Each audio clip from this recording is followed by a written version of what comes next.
Le pape, 79 ans aujourd'hui et 13 ans de règne. Qui sont ces cadres qui se rebiffent?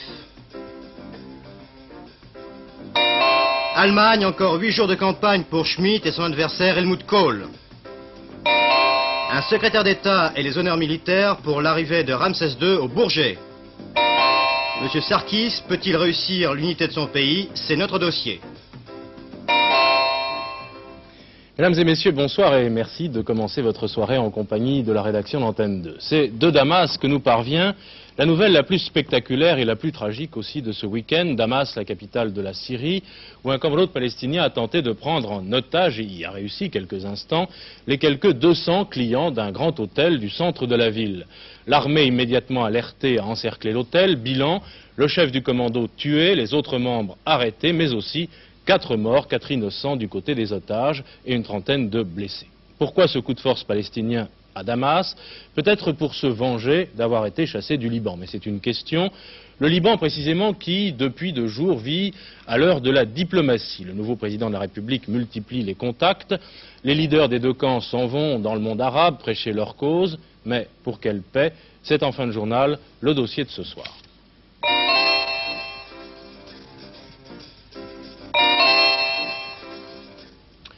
Le pape Paul VI a donc fêté aujourd'hui ses 79 ans. En remerciant les fidèles venus le féliciter, le chef de l'Église catholique, depuis le célèbre balcon du Vatican, d'où il bénit la foule tous les dimanches, le pape a évoqué sa situation personnelle.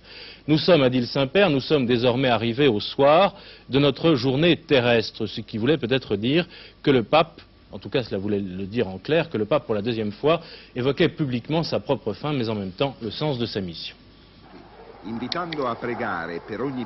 C'est dans l'intimité que le pape Paul VI a voulu fêter sa 79e année. Pas de cérémonies exceptionnelles, mais comme chaque dimanche, l'allocution aux pèlerins sur la place Saint-Pierre.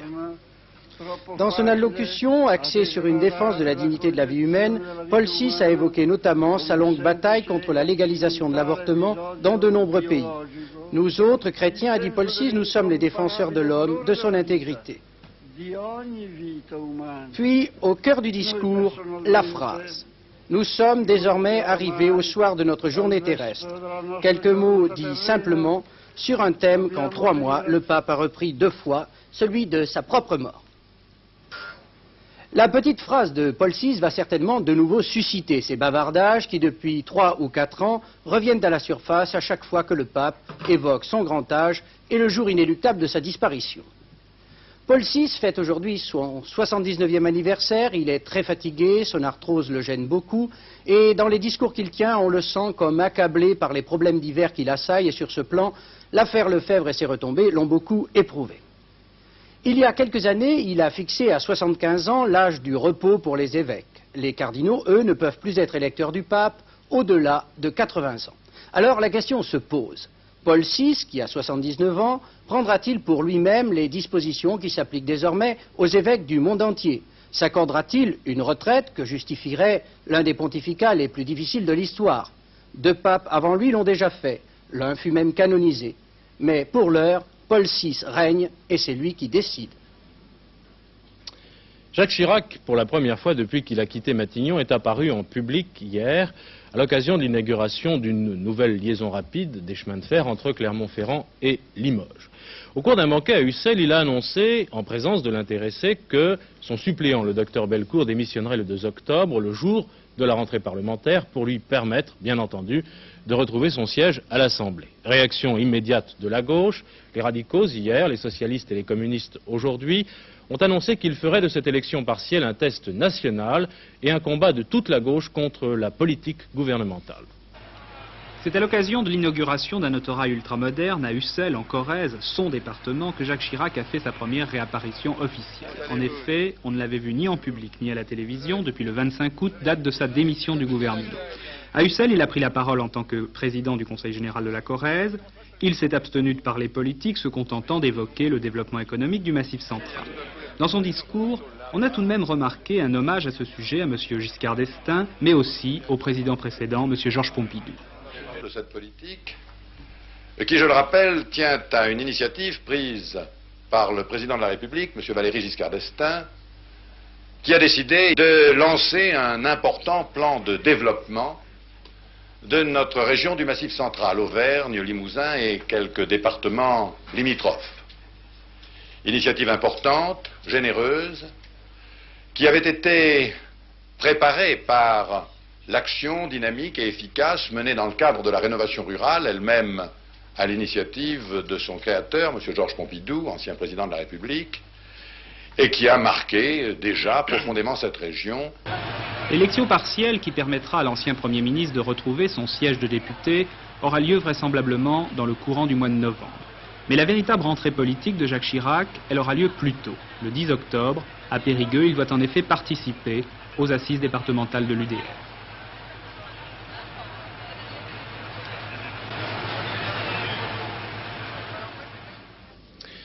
La semaine sera certainement encore largement consacrée aux réactions et aux commentaires provoqués par le plan Barre et aussi du côté des syndicats à la préparation de la grève nationale du 7 octobre. La CGC n'en est pas encore à faire front avec la CGT et la CFDT, mais la colère des cadres et de leur leader, Yvon Charpentier, est bien réelle. Yvon Charpentier, qui était l'invité de notre journal de 13 heures aujourd'hui, a répété que les cadres étaient prêts à entreprendre des actions pour faire échec au plan Barre, qu'il juge injuste à leur égard, et le président de la CGC a indiqué qu'il faudra compter avec les cadres au moment des élections. Mais qui sont donc ces cadres, créés par la société industrielle?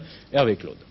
La maison de campagne, la chaîne haute fidélité, les loisirs sportifs et les notes de frais ont fait partie pendant longtemps de l'image traditionnelle du cadre en France. Et ces signes extérieurs de bien-être en avaient fait une catégorie sociale privilégiée et un peu à part. Mais cette image n'est plus exacte. Ce qu'on appelle en France les cadres sont maintenant beaucoup plus nombreux. En 1945, ils n'étaient qu'un demi-million. 30 ans après, ils sont plus de 4 millions, soit 8 fois plus. Et ils représentent près de 20% de la population active en France. Et pour la majorité d'entre eux, on ne peut guère parler de privilèges. Qui sont-ils? En fait, ils représentent des métiers très variés. Des techniciens au cadre supérieur du secteur privé, il y a tout un éventail de professions. Parmi les cadres moyens, on trouve par exemple aussi bien des dessinateurs industriels, des infirmiers des hôpitaux, des instituteurs ou des cadres administratifs. Chez les cadres supérieurs, il y a par exemple les ingénieurs, les professeurs et les managers du secteur privé. Côté salaire, l'éventail aussi est très large. Si on peut estimer qu'en moyenne, un cadre gagne 6 000 francs par mois, il faut savoir que plus de 30% d'entre eux ont un salaire inférieur à 4 000 francs. De surcroît, lorsqu'il faut déduire les impôts, les cotisations sociales et certaines allocations dont ils ne profitent pas tous, l'éventail du pouvoir d'achat devient beaucoup moins important. Avec la crise économique, le pouvoir d'achat des cadres a même un peu diminué. 1% l'année dernière, selon une récente enquête du mensuel L'Expansion. Restent enfin les impôts. Le cadre contribue beaucoup à remplir les caisses de l'État puisque s'il représente 20% de la population active, il fournit 40% de l'impôt sur le revenu.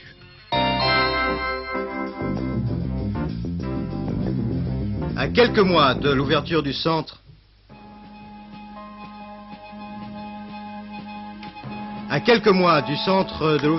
national Georges Pompidou, Françoise Giroud, le nouveau secrétaire d'État à la culture, déclare: le centre Beaubourg va coûter 900 millions, son budget de fonctionnement est évalué à 130 millions par an. Françoise Giroud ajoute: le centre Beaubourg sera très lourd par rapport à la situation, ce sera donc un problème qu'il faudra résoudre. La direction du centre répond: Madame Giroud affirme qu'il faut faire des économies, mais il faut savoir que ces économies ne sont pas assimilables au service que nous rendrons et à la philosophie qui a inspiré cette création. Le tiercé, troisième course qui servait de support au Paris tiercé de ce dimanche 29 septembre à Longchamp, eh bien ce tiercé a été remporté par Pin the Town qui a littéralement surclassé Ancolia et Molitva. La combinaison gagnante est, comme vous allez le voir sur votre écran, le numéro 1, le 5 et le 8, les rapports dans notre journal de 23 heures.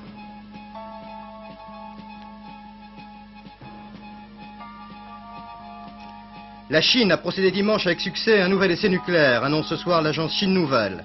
Le communiqué de l'agence Chine Nouvelle souligne que la nouvelle équipe dirigeante chinoise suivra le conseil de Mao, agissait suivant les principes qui ont été établis et poursuivre sa voie suivant la politique révolutionnaire et prolétarienne.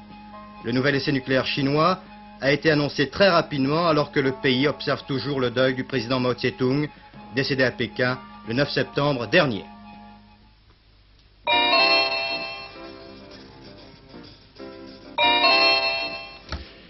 Les élections législatives qui vont se dérouler en Allemagne fédérale dimanche prochain constitueront à coup sûr le grand événement international de la semaine prochaine. Comme en Suède, c'est l'avenir de la social-démocratie qui est en jeu, avec cette différence de taille, c'est que, en Allemagne, le chancelier Helmut Schmidt doit en principe remporter les élections relativement facilement.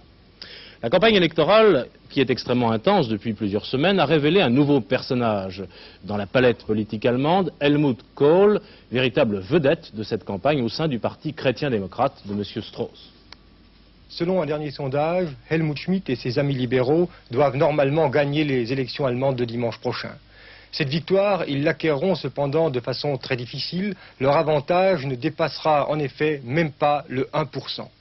C'est la raison pour laquelle, depuis 2 semaines environ, Helmut Schmidt et ses amis sont sur la défensive, malgré le fait que Helmut Schmidt, personnellement et au hit-parade politique ouest-allemand, soit toujours en tête avec 69 points contre 62 points seulement à son rival Helmut Kohl. Helmut Kohl, soutenu par une campagne très efficace et très offensive, croit de plus en plus à son étoile. Malgré l'ombre que porte sur lui son ex-rival et néanmoins ami, Franz Josef Strauss. Le leader bavarois est en effet la personnalité politique la plus expérimentée de l'opposition chrétienne-démocrate allemande. À ses côtés, le bon géant provincial Helmut Kohl fait un peu figure de nouveau venu sur la scène politique allemande, mais surtout internationale. Helmut Kohl, qui est-il? Que veut-il? Que pense-t-il? Une fois n'est pas coutume, nous avons pensé plus humain de le demander à son épouse, qui parle parfaitement le français. Mon mari veut pour notre pays une évolution positive. C'est-à-dire, il veut que les gens vivent en liberté personnelle, en sécurité économique et sociale. Et il veut garantir la paix à l'Allemagne, à l'intérieur et à l'extérieur. Et d'ailleurs, il veut gagner ces élections, si vous me demandez personnellement. Est-ce que vous appréciez ces chances de façon favorable ou très favorable? Oui, je suis sûre, parce que je constate une vague de consentement qui grandit de jour en jour. À Lusaka, en Afrique australe, les chefs d'État de Zambie, de Tanzanie, du Mozambique, de l'Angola, et du Botswana, autrement dit les voisins de la Rhodésie et de l'Afrique du Sud, ont repoussé très fermement le plan Kissinger, le plan de règlement de la question rhodésienne. Les chefs d'État réunis pour ce sommet ont estimé que les conditions d'accès de la majorité noire au pouvoir sont inacceptables. Ils demandent que la Grande-Bretagne, l'ancienne puissance colonisatrice, convoque une conférence pour déterminer de nouvelles conditions de transfert du pouvoir en Rhodésie. Première visite officielle d'un pharaon en France. Sa Majesté Ramsès II est arrivé en fin de journée à Paris à bord d'un avion spécial en provenance du Caire. En fait, la momie du grand pharaon, âgée de quelques 3000 ans, vient subir dans les laboratoires du Musée de l'Homme à Paris une cure de rajeunissement plus que nécessaire. Les bandelettes n'auraient pas apparemment protégé la précieuse dépouille des attaques sournoises d'un mystérieux champignon.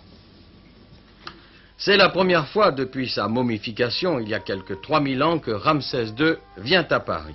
Il a pris son baptême de l'air sur le trajet Le Caire-Paris et à bord d'un Transall de l'armée de l'air. À vrai dire, cette visite privée a commencé par une descente d'avion assez peu protocolaire. Une visite privée donc, à laquelle cependant les autorités ont tenu à donner un caractère officiel.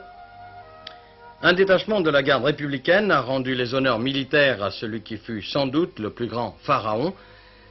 Et le gouvernement a demandé à Madame Sogné Seïté, secrétaire d'État aux universités, de veiller, si j'ose dire, au premier pas sur le sol français de l'auguste momie. Ramsès II vient en quelque sorte se refaire une petite santé, un champignon aussi mystérieux que tenace, le tourmentant sérieusement. Crime de lèse-majesté, auquel plusieurs savants vont tenter de remédier. C'est pourquoi le cortège officiel est parti pour l'Institut de beauté du Musée de l'Homme, où Ramsès II reposera dans une chambre stérile. Une dernière précision, le grand pharaon est venu seul, il a laissé ses 5 épouses connues dans leur sarcophage.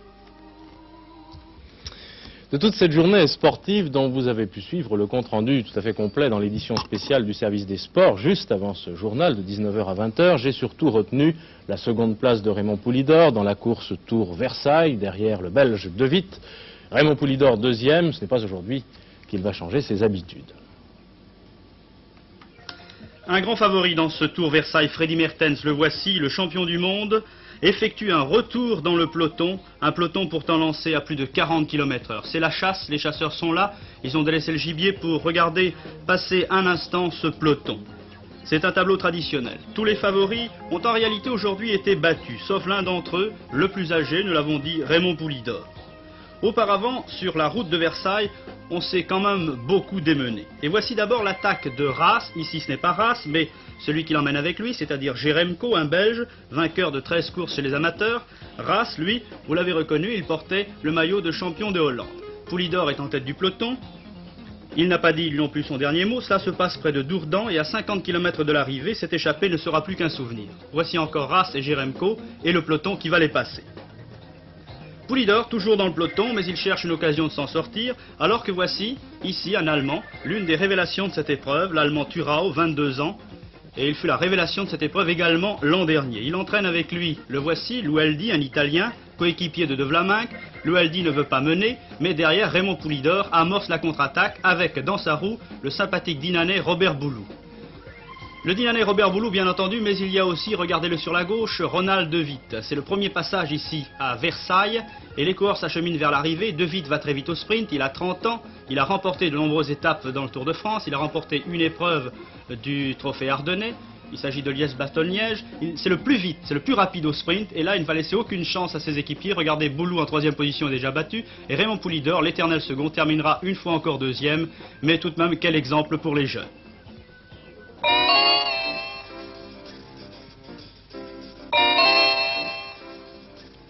Le Liban, oui, mais d'abord deux dépêches à propos de l'opération commando de Damas dont je vous parlais en commençant ce journal.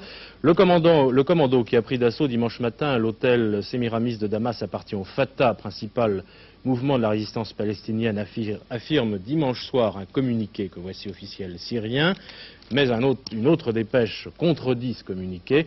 La révolution palestinienne a démenti catégoriquement, dimanche soir, donc ce soir, avoir le moindre rapport avec les auteurs de la prise d'otages à l'hôtel Semiramis de Damas, qui a fait plusieurs morts et blessés. Vous le savez, je vous en ai parlé tout à l'heure. Ces événements ont-ils un rapport avec le Liban? Je n'en sais rien, mais en tout cas, il s'est passé beaucoup de choses cette semaine au Liban. M. Sarkis, le nouveau président, a enfin pu prêter serment et s'est installé dans un bureau du Grand Musée de Beyrouth, au centre de la ville, et au seul point de passage entre les deux camps.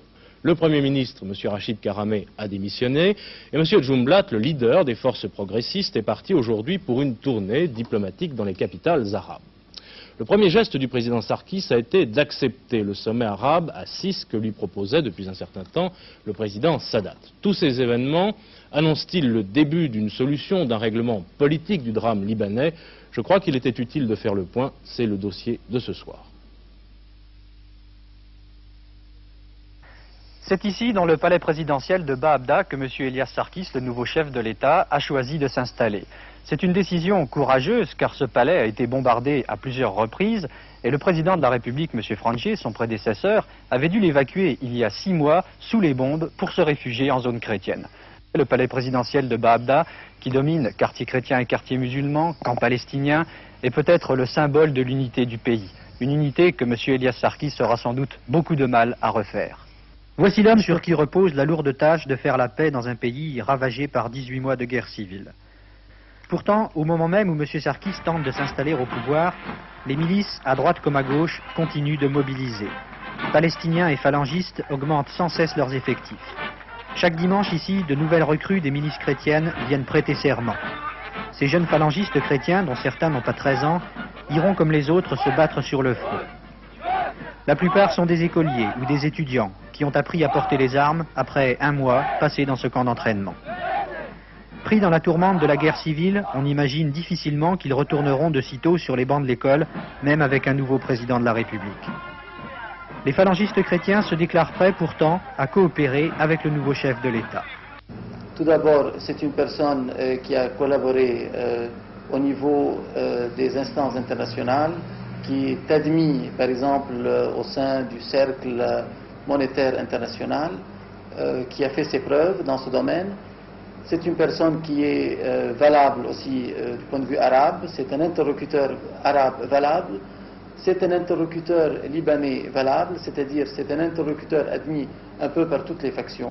Face à toutes les milices, le nouveau chef de l'État ne dispose d'aucune force de frappe pour imposer la paix. L'armée est divisée, il n'y a plus de police d'État. Les milices elles-mêmes viennent de créer leur propre force de police, formée de volontaires. Ici, les phalangistes chrétiens ont réquisitionné une caserne de l'armée et entraînent leurs jeunes recrues à marcher au pas. Leur rôle, patrouiller dans les quartiers qu'ils contrôlent, vérifier l'identité des gens, empêcher le pillage et les incidents entre milices du même bord qui se multiplient. Dans les zones contrôlées par les forces de gauche et les Palestiniens, les milices et les combattants ont organisé aussi leurs propres forces de sécurité qui sillonnent les rues de la ville. Il y a vraiment deux États au Liban, et ces hommes n'accepteront de céder la place à une force officielle que si le nouveau chef de l'État parvient à conclure un accord politique. En réalité, je ne sais pas s'il comprend bien la crise libanaise. Je dois dire qu'il a commencé mal ces quelques jours en allant se trimballer à Damas, en chose au Caire, sans résultat pratique. Il aurait fallu qu'il attende. Mais vous-même, vous le considérez comme un négociateur valable? Dans des circonstances ordinaires. En attendant un accord politique impensable, Beyrouth garde son même visage. Les fronts se sont stabilisés, inlassablement les combattants vérifient les barricades, surveillent leur position, et l'on se demande ce qui pourrait les pousser à poser les armes. Ça fait combien de mois que vous portez les armes? Ça fait... c'est le 16e mois. Le 16e mois, oui. Qu'est-ce que vous faisiez avant? Je suis un étudiant au collège Nasrallah Ain Sadik. Vous voulez poursuivre votre offensive contre les Palestiniens? Oui, bien sûr. Jusqu'où? Jusqu'à la fin du dernier Palestinien. C'est dans ce quartier qu'a commencé la guerre civile du Liban il y a 18 mois. Et pourtant, depuis cette date, la population a continué de vivre à quelques 200 mètres de la zone des combats, sans abandonner les maisons, car ces gens n'avaient pas les moyens de fuir l'enfer du Liban. Chaque habitant maintenant a son petit commerce, vous voyez, ils vendent des marchandises, ils achètent des marchandises. Il y a même des combattants qui vont à l'école maintenant, il y a des écoles qui ont ouvert. Et ils vivent, c'est-à-dire... Et l'argent, il n'y a plus d'argent dans la ville? Ah non, ici, ils n'ont pas manqué d'argent. Personne n'a manqué d'argent. Ils n'ont même pas pensé à une peur de la famine, vous voyez. Tout le monde espère bien sûr que M. Sarkis apportera la paix et qu'il réussira à réunifier un pays coupé en deux. Car en 18 mois de combat, peu de Libanais ont essayé de franchir cette fameuse ligne de démarcation. Aujourd'hui encore, le seul passage possible d'un quartier à l'autre de Beyrouth reste ce carrefour du musée que quelques intrépides osent encore emprunter, bravant les francs-tireurs et les barrages. Mais la plupart des Libanais s'en gardent bien. Depuis combien de temps vous n'êtes pas passé de l'autre côté de la barricade? Ça va faire à peu près 1 an et demi, hein. Ça veut dire depuis 15-16 février 75. Pourquoi?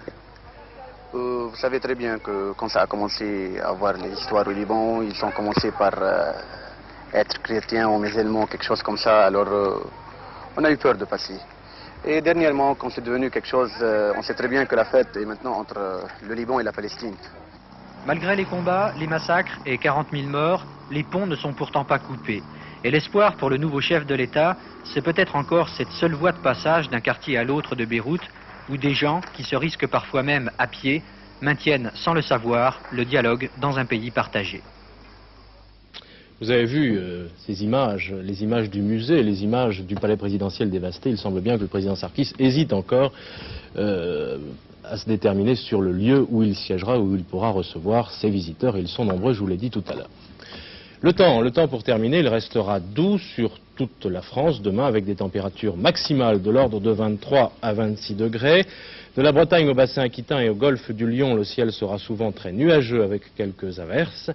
De la Manche à l'est et au sud-est, le temps sera variable avec d'assez belles éclaircies et aussi des passages nuageux pouvant donner quelques averses orageuses. Voilà, avec toute la rédaction d'Antenne 2, je vous remercie d'avoir suivi ce journal. Je vous souhaite une excellente soirée et tout de suite, comme d'habitude, le rappel des principaux titres de l'actualité.